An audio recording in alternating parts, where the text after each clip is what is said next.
Sin sama dengan L. S.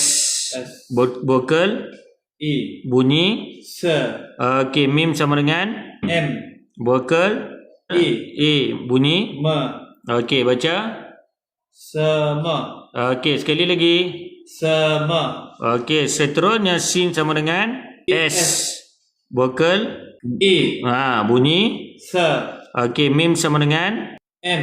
vokal I. I. Bunyi Mi. mi, baca.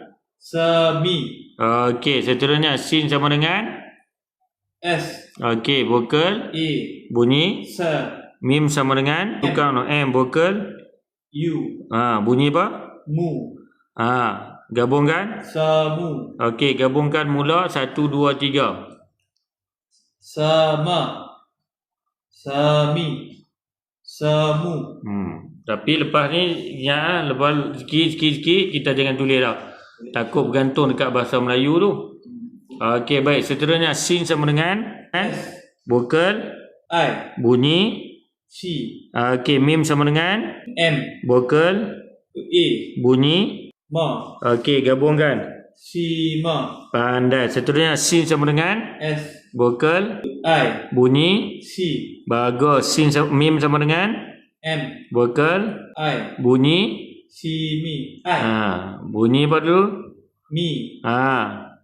Gabungkan. Simi. Pandai. Seterusnya sin sama dengan S. vokal I. bunyi. C. Okey, mim sama dengan M. vokal U.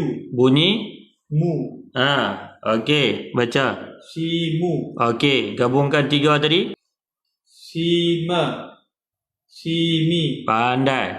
Simu. Bagus. Okey, seterusnya sin sama dengan S. vokal U. bunyi. Su. Mim sama dengan M. vokal E. bunyi. Ma. Baca, gabung. Suma. Bagus. Seterusnya sin sama dengan S. vokal U. bunyi. Su. Mim sama dengan M. vokal I. bunyi. Mi. Baca. Sumi. Bagus. Sin sama dengan S. vokal U. bunyi. Su. Okey, mim sama dengan M. vokal U. bunyi. Mu. Gabung. Sumu. Good. Okey, gabungkan 3-3. Suma. Bagus. Sumi. Good. Sumu. Good. Okey, seterusnya rangkumkan kolom yang kelima ni sampai habis. 1 2 3. Sama. Bagus. Semi.